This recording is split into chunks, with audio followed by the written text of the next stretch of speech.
दिन में 24 घंटे सबको मिलेंगे, लेकिन सोने के टाइम पे हो जाएंगे जीरो।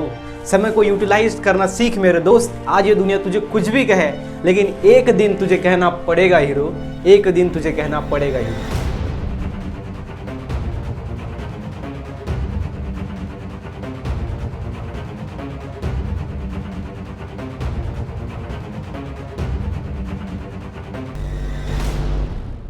सो हाय फ्रेंड्स, कैसे हो आप सब लोग। स्वागत है आप सभी का हमारे यूट्यूब चैनल के अंदर। एंड आज का वीडियो आपके लिए इंटरेस्टिंग है बिकॉज आज हम देखेंगे गाइस चैप्टर नंबर 13 जो कि ऑर्गेनिज्म एंड पॉपुलेशन का हम पीवाईक्यू देख रहे हैं। PYQ previous year question videos. आपको पता है कि एमएसटीसीटी का ऐसा कोर्स हम प्रोड्यूस किया है हमने जो कि कोई नहीं कर सकता। यूट्यूब के ऊपर कर सकता है, लेकिन गाइज इसके लिए बहुत ज़्यादा मेहनत लगता है। किसी ने अगर किया है तो मुझे आप उनका नाम बता दीजिए, मैं उनके साथ कुछ ना कुछ बातें करना चाहता हूँ कि sir you are great. Because ऐसा वीडियोज़, पहले तो मैं आपको बता दूं कि हमने इस साल क्या नया स्टार्ट किया है। जो अपना बेसिक वीडियोस है गाइस, बेसिक वीडियो, उसके अंदर हमने क्या किया है पता है आपको। बेसिक वीडियोस अभी बहुत सारे टीचर्स क्या करते थे, अपना एमसीक्यू सॉल्व करते थे। चैप्टर फर्स्ट उसके ऊपर के सारे एमसीक्यू सॉल्व करना। और क्या होता था, जब वो एमसीक्यू सॉल्व करते थे तब जो बच्चे हैं उनका कंसेप्ट ध्यान में नहीं रहता था। और जब वो थियरी का कंसेप्ट का लेक्चर लेते तब वो एमसीक्यू का लेक्चर नहीं लेते थे, वहां पे उसके अंदर एमसीक्यू सॉल्व करके नहीं देखते थे। हमने क्या किया है बेसिक वीडियो के अंदर, आपको सबसे पहले तो हमने कंसेप्ट पढ़ा है, उसके बाद उसी कंसेप्ट के ऊपर हमने 20 10 20 किस पार्ट के अंदर 30 क्वेश्चन, किसी पार्ट के अंदर 40 क्वेश्चन तक हमने लिया है टॉपिक को एक्सप्लेन करके। मतलब आपका उसी जगह पे टॉपिक भी एक्सप्लेन भी हुआ, उसके ऊपर हमने क्वेश्चन भी सॉल्व करके दिखे। मतलब आपका वहां से वहां जो अपना कंसेप्ट है वो लग गया, आपके माइंड में बैठ गया वो चीजें। ऐसा हमने गाइस नया किया है। उसके बाद हमने पीवाईक्यू वीडियोस लाए हैं सभी चैप्टर्स के। अभी चैप्टर 13 है, उसके बाद और 14 एंड 15 सभी चैप्टर्स हमारे पीवाईक्यू कंप्लीट हो जाएंगे। ओके सो गाइस, ये अपना चैप्टर 13 ऑर्गेनिज्म एंड पॉपुलेशन, इसके पीवाईक्यू देखते हैं। उसके पहले थोड़ी चीज बताना चाहूंगा, टेलीग्राम ग्रुप में आप ज्वाइन हो सकते हैं। हमारे 6000 स्टूडेंट ऑलरेडी ज्वाइन है। आप हमें इंस्टा पे फॉलो कर सकते हो, कोई डाउट है, कोई क्यूरीज है रिगार्डिंग टू बायोलॉजी एमएसटीसीटी पूछ सकते हो। ये जो अपना एमएसटीसीटी जो है उसके शॉर्ट नोट्स भी यहाँ पे अपलोड है अपने इंस्टा पेज के ऊपर। एंड आप हमारे चैनल पे अगर नए हो तो प्लीज गाइस सब्सक्राइब करना चैनल को। अगर नए नहीं हो, पहले ही सब्सक्राइब कर दिया है तो प्लीज गाइस वीडियो को लाइक करना एंड शेयर करना अपने फ्रेंड के साथ। सो ये अपना वन शॉट वीडियो रहेगा, इसके अंदर हम एक ही वीडियो के अंदर पूरा जो अपना चैप्टर के पीवाईक्यू है वो लेने वाले हैं। सो गाइस अपना देखते हैं क्वेश्चन नंबर फर्स्ट जो कि है density of population increase when. जो डेंसिटी है पॉपुलेशन की इंक्रीज होगी व्हेन, क्या होगा answer, immigration increase, emigration increase, then उसके बाद है mortality increase and natality increase. Okay तो इसका जो आंसर है गाइस वो है नेटेलिटी इंक्रीज। नेटेलिटी क्या होता है पता है आपको, बर्थ रेट। बर्थ रेट मतलब एक गांव है हमारे पास जिसके अंदर 50 लोग रहते हैं, तो यहाँ पे अगर बर्थ रेट अगर बढ़ गया, ज्यादा से ज्यादा लोग मतलब बच्चे पैदा हो गए, तो फिर यहाँ पे जो डेंसिटी है वो क्या होगा, इंक्रीज होगा। समझ में आ गया। तो ये एमएससीटी 2017 के अंदर क्वेश्चन पूछा गया। देन क्वेश्चन नंबर है 2, density of population increase when. Density of population increase हो जाता है कब, एमएससीटी 2018 के अंदर क्वेश्चन पूछा गया है। डेंसिटी ऑफ पॉपुलेशन इंक्रीज, यहाँ पे density of population increase when. उसी तरीके से यहाँ पे पहला mortality and immigration increase, natality and immigration increase, mortality increase and immigration decrease, natality decrease and immigration increase. तो गाइस इसका जो आंसर है वो है नेटेलिटी एंड इमिग्रेशन इंक्रीज।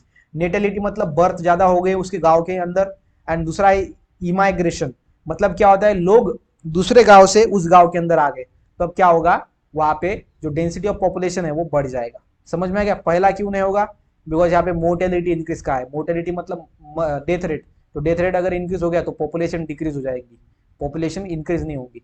यहाँ पे भी मोर्टेलिटी इंक्रीज का है और यहाँ पे नेटेलिटी डिक्रीज का है। अगर नेटेलिटी बर्थ रेट कम हो गया तो फिर पॉपुलेशन कैसे बढ़ेगी। इमिग्रेशन एंड एमिग्रेशन, एमिग्रेशन मतलब क्या होता है, एक गांव है उसके अंदर लोग आ रहे हैं दूसरे गांव से, वो होता है इमाइग्रेशन, मतलब IMMI। एंड इमिग्रेशन मतलब ये गांव है, इस गांव को लोग छोड़ के जा रहे हैं, उसको बोलते हैं गाइस इमिग्रेशन। समझ में आ गया। तो ये ध्यान में रखना अच्छी तरीके से। देन क्वेश्चन नंबर है गाइस 3 जो कि which of the following statement correctly correlate with the diagram. नीचे में कौन सा स्टेटमेंट करेक्टली कोरिलेट है डायग्राम, मतलब डायग्राम का करेक्ट एक्सप्लेनेशन है। पहला पोस्ट रिप्रोडक्टिव, ऊपर की क्या है पोस्ट रिप्रोडक्टिव है, देन ये जो है वो है रिप्रोडक्टिव, देन है ये प्री रिप्रोडक्टिव। ओके ये क्या है गाइज, एज है, ये लोगों का एज है। पहला A and B are the steady population, जो ए एंड बी है वो स्टेडी पॉपुलेशन है, मतलब पॉपुलेशन एक जगह पे स्थिर है। देन उसके बाद B, A and D are the decline population, जो ए है एंड डी है वो डिक्लाइन पॉपुलेशन है। Then C, C and D are the growing population, then B and D are the decline population. तो यहाँ पे जो करेक्ट कोरिलेटेड डायग्राम है गाइज वो है A and B, A and D are decline population, जो A and D है वो डिक्लाइन पॉपुलेशन है। क्यों? आपको ध्यान में रखा होगा, प्री रिप्रोडक्टिव एज मतलब बच्चे इसके अंदर, ओके, बच्चे ध्यान में रखना, ओके। मतलब हम यहाँ पे लिख सकते हैं चाइल्ड, यहाँ पे ये है अडल्ट। पोस्ट रिप्रोडक्टिव मतलब कि जो बूढ़े हैं, जिसको हम कहेंगे गाइज ओल्ड, ओके। तो ये अभी इसके अंदर देखो, ए के अंदर क्या है, यहाँ पे डिक्लाइन पॉपुलेशन, मतलब पॉपुलेशन घट रहा है। कैसे? देखो पहला डायग्राम के ऊपर ये जो सबसे लास्ट में है वो क्या है, प्री रिप्रोडक्टिव, मतलब जो चाइल्ड है गाइज वो क्या है, कम है। अगर चाइल्ड कम होंगे तो पॉपुलेशन कम होगा, है कि नहीं, ध्यान में रखना। एंड जो डी है गाइज, डी, ये भी, इसके अंदर भी चाइल्ड क्या है, कम है। लेकिन यहाँ पे देखो चाइल्ड का जो है मतलब प्री रिप्रोडक्टिव वो बहुत ज्यादा है, तो मतलब पॉपुलेशन क्या होगा, बढ़ेगा। पॉपुलेशन कब घटेगा, जब प्री रिप्रोडक्टिव एज कम होगी, ये प्री रिप्रोडक्टिव जो ग्रोथ है वो कम हो जाए, तब क्या होगा, बिकॉज ये बूढ़े तो मरने वाले हैं, उसके बाद ये अडल्ट भी मरने वाले हैं, लेकिन जो न्यू जनरेशन है वो कम है, मतलब यहाँ पे पॉपुलेशन कम हो रहा है। तो पॉपुलेशन कम करना पड़ेगा। किस कब होगा पॉपुलेशन कब, जब प्री रिप्रोडक्टिव जो हमारा स्ट्रक्चर है वो कम, छोटा होगा, प्री रिप्रोडक्टिव कम होगा, चाइल्ड्स कम होंगे, ओके। ये एमएससीजीडी 2014 के अंदर क्वेश्चन पूछा था।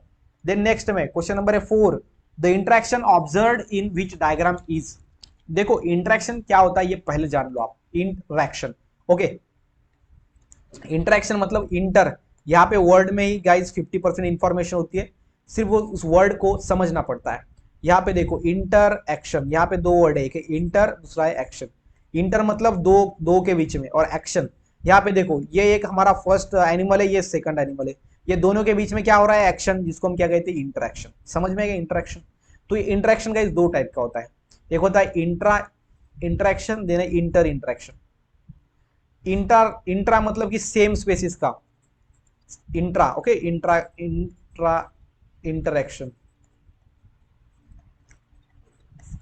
एंड दूसरा होता है इंटर इंटरेक्शन, मतलब दो डिफरेंट स्पेसिस का, तो ये इंटर इंटरेक्शन है। तो यहाँ पे ये क्या है, किसका एग्जांपल है बताओ, commensalism, competition, mutualism and D predation. तो गाइस इसका आंसर है डी प्रेडेशन, बिकॉज ये जो अपना जो बड़ा वाला ए वाला, जो फर्स्ट वाला अपना जो हम बोल सकते हैं एव्स है, पंछी है, ओके, जो पहला ये जो है इसको खा रहा है, मतलब यहाँ पे उसको बोलेंगे प्रेडेटर, मतलब ये इसका भक्षक है, इसका फूड है, ये इसको खा रहा है, ये है गाइस प्रेडेटर। ये क्या है, प्रेडेटर। म्यूचुअलिज्म में क्या होता है, दो ऑर्गेनिज्म होते हैं, दोनों को एक दूसरे के साथ फायदा होता है, वो होता है म्यूचुअलिज्म। कमर्शियलिज्म में क्या होता है, दो ऑर्गेनिज्म होते हैं लेकिन इसको इसके साथ फायदा होता है, लेकिन इसको इसके साथ फायदा नहीं होता, मतलब एक को ही फायदा, दोनों साथ साथ रहेंगे लेकिन एक को ही फायदा होगा, वो होगा कमर्शियलिज्म। कंपटीशन के अंदर क्या होगा, दोनों एक दूसरे के साथ लड़ेंगे, ओके, मतलब कि दो, देखो डियर है, दो डियर ग्रास खाने के लिए एक आपस में लड़ रहे हैं, तो वो होगा कंपटीशन के अंदर। और ये सीधा प्रेडेशन, मतलब ये इसको, ये इसका प्रेडेटर है, ये जो है वो इसका प्रेडेटर है, इसको डायरेक्टली खा लेगा, मतलब ये प्रेडेशन। एमएससी सीटी 2016 के अंदर क्वेश्चन पूछा था। देन क्वेश्चन नंबर है गाइस 5, जो है सिलेक्ट द करेक्ट मैच। पहला है कॉम्पिटिशन, कमेंशलिज्म, म्यूचुअलिज्म एंड पैरासिटिज्म। और पैरासिटिज्म का मतलब क्या होता है, वो दूसरे बॉडी के ऑर्गेनिज्म के बॉडी के ऊपर रहता है और वहां से रेडीमेड फूड लेता है, उसको पैरासिटिज्म कहते हैं, पैरासाइट कहते हैं उसको, फिनोमेनन को पैरासिटिज्म कहते हैं। तो जो बताओ इसका जो है आप करेक्ट, कंपटीशन कहाँ पे होता है, कंपटीशन बताओ, देखो क्या है कंपटीशन, बताओ, लायन एंड लेपर्ड। जो लायन एंड लेपर्ड है ये दोनों क्या है, सेम ताकतवर, जो ताकत है इनकी वो सेम है, मतलब ये दोनों के अंदर क्या होगा, कंपटीशन, ओके। इसके अंदर क्या होगा, कंपटीशन, मतलब जो फर्स्ट होगा गाइस उसका क्या है अपना डी, ओके। उसके बाद सेकंड जो कमेंशलिज्म है, इससे क्या होगा, एक को फायदा दूसरे को घाटा होगा, नुकसान होगा। तो जो दूसरा है यहाँ पे इसका आंसर क्या होगा, cattle, egret and cattle, okay, cattle, egret and cattle. तो कैटल के ऊपर जो एग्रीट होते हैं गाइस, तो कैटल एग्रीट को क्या होता है फायदा, कैटल से वो अपना ब्लड को सक कर लेते हैं, ओके। तो इसलिए यहाँ पे जो सेकंड होगा उसका क्या होगा, सी, ओके। देन यहाँ पे इसको थोड़ा कलर करता हूँ, कंपटीशन इसका। देन ये जो कमर्शियलिज्म है गाइस इसका ये। देन जो म्यूचुअलिज्म है, म्यूचुअलिज्म मतलब दोनों को फायदा, तो यहाँ पे इसका आंसर बताओ। इसका जो आंसर है गाइज वो है लाइकेन। लाइकेन वो क्या है, वो है लाइकेन, जो कि कहाँ पे होता है, ट्री ट्रंक के प्रेजेंट होता है, ट्री ट्रंक के ऊपर। और जो फंजाई होता है उसको एंड ट्री को दोनों को इसका फायदा होता है, इसलिए वो होता है म्यूचुअलिज्म, मतलब दोनों को फायदा है। एंड जो पैरासिटिज्म है उसका है टेप वर्म एंड मैन। जो टेप वर्म होता है, टेप वर्म, टेप वर्म ये माइक्रो ऑर्गेनिज्म है, और जो मैन है वो मैन के बॉडी के अंदर जाता है, उसको डिसीज प्रोड्यूस करता है। और ये टेप वर्म मैन के बॉडी का डायरेक्टली क्या करता है, उसके ऊपर फीड करता है, मैन के बॉडी के अंदर का जो है वो उसके ऊपर खाना लेता है, मैन के बॉडी के अंदर अपनी लाइफ साइकिल को कंप्लीट करता है। तो वो हो गया पैरासाइट, पैरासिटिज्म जिसको हम कहते हैं। तो यहाँ पे आंसर होगा अपना ए। कौन सा आंसर है, ए। ये एमएससीडी 2016 के अंदर क्वेश्चन पूछा था।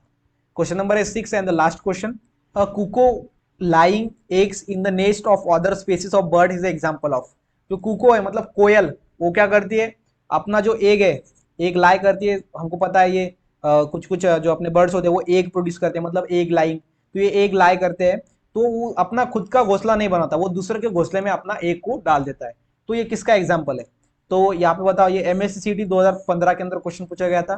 तो गाइस इसका आंसर है ब्रूड पैरासिटिज्म। क्या है, ब्रूड पैरासिटिज्म, मतलब उसके बाद जो अपना जो कौवा या फिर दूसरे अदर बर्ड्स का जो घोंसला है वो क्या करता है, दूसरे ऑर्गेनिज्म उसको बाहर लाते हैं वो एनिमल को, उसके बाद वो क्या होता है, उड़ जाता है। ओके, ध्यान में रखना अच्छी तरीके से। तो ये है अपना ब्रूड पैरासिटिज्म का एग्जांपल। ये गाइस आईएमपी है, आईएमपी ये क्वेश्चन बहुत ज्यादा इंपॉर्टेंट है आपके लिए।